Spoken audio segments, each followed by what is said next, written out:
नमस्कार दोस्तों आज हम बात करेंगे पति पत्नी में सर्वप्रथम किसकी मृत्यु होगी, कैसे जानें।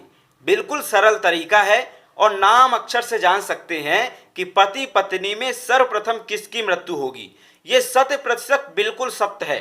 ये फार्मूला करोड़ों लोगों ने इसका फायदा लिया है और आप भी जान सकते हैं कि पति पत्नी में सर्वप्रथम किसकी मृत्यु होगी। करना क्या है, बिल्कुल साधारण तरीका है। एक छोटा सा सूत्र है, उस सूत्र को आपको लगाना है। सूत्र क्या है? सूत्र है कि स्त्री पुरुष के नाम के अक्षर को गिनकर दुगने करें और मात्रा चौगनी करके उन सबको एक जगह मिलावे, फिर जोड़े, फिर 3 का भाग दे और 0 या 1 बचे तो पुरुष की मृत्यु और 2 बचे तो स्त्री की मृत्यु। कैसे करना है ये हम करके आपको बताएंगे। बिल्कुल सरल तरीका है और इसको देख करके आप भी कर सकते हैं। सूत्र कहता है कि स्त्री पुरुष के नाम के अक्षर को गिनकर जोड़ ले। जैसे कि हमने पति का नाम लिख दिया मनोज और पत्नी का नाम लिख दिया है राधा। अब क्या कर दिया है कि दोनों के अक्षरों को देख लिया। मनोज में 3 अक्षर हैं, मा नो ज, ये 3 अक्षर हैं। इसके बाद जो है राधा में 2 अक्षर हैं, रा और धा। हमने लिख दिया 3 अक्षर यहाँ और 2 अक्षर यहाँ लिख दिया। अब सूत्र कहता है कि इन अक्षरों को जोड़ दो, तो हमने जोड़ दिया, तो 3 2 5, ये बराबरी से 5 आ गया। इसके बाद सूत्र कहता है कि 2 से गुणा करें, तो हमने 5 को 2 से गुणा कर दिया, तो 5 गुणे 2 बराबरी से 10। ये हमने अक्षर का जो अंक है वो निकाल लिया 10। अब हमको मात्रा का निकालना है, तो मात्राएं कितनी है?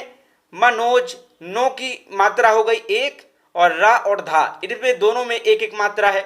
रा की आ में मात्रा है और धा में आ की मात्रा है, तो दोनों को हमने क्या कर लिया, जोड़ लिया।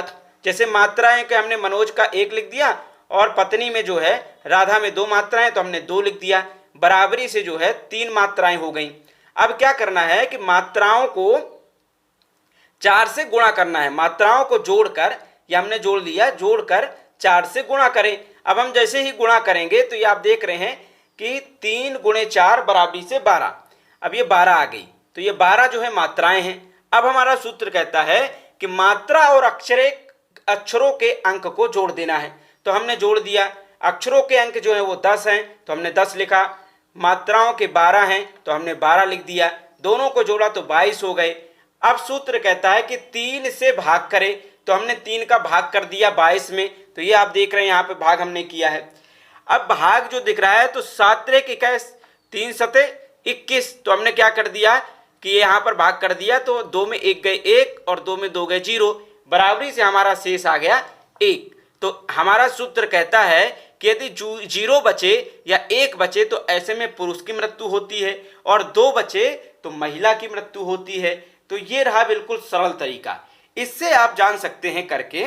यदि आपको समझ में ना आए तो आप कमेंट बॉक्स में भी पूछ सकते हैं। लेकिन यहाँ पर एक चीज़ और ध्यान में रखना है, कई बार ऐसा हो जाता है कि ये जो नाम अक्षर है ना, ये कई बार आधे अक्षर आ जाते हैं। जैसे किसी का नाम है भुवनेश्वर, तो उसमें आधा सा आ गया, तो आधे अक्षरों को आपको बिल्कुल नहीं जोड़ना है, उनको छोड़ देना है। आधे अक्षर यदि आ रहे हैं तो ना ही आप उनको मात्रा में गिनिए और ना ही आप उनको जो है अक्षरों में गिनिए। आधे अक्षरों को छोड़ दीजिए, चाहे वो कैसा भी अक्षर हो। सिर्फ जो है वही अक्षर लेना है जो पूर्ण है, संपूर्ण अक्षर है, उसी अक्षर को आपको लेना है। तो ऐसे में आप जो है निकाल सकते हैं कि पति पत्नी में सर्वप्रथम किसकी मृत्यु होगी। बिल्कुल सरल तरीका है, आप भी करके देखिए और समझ में ना आए तो आप कमेंट बॉक्स में कमेंट करें। धन्यवाद।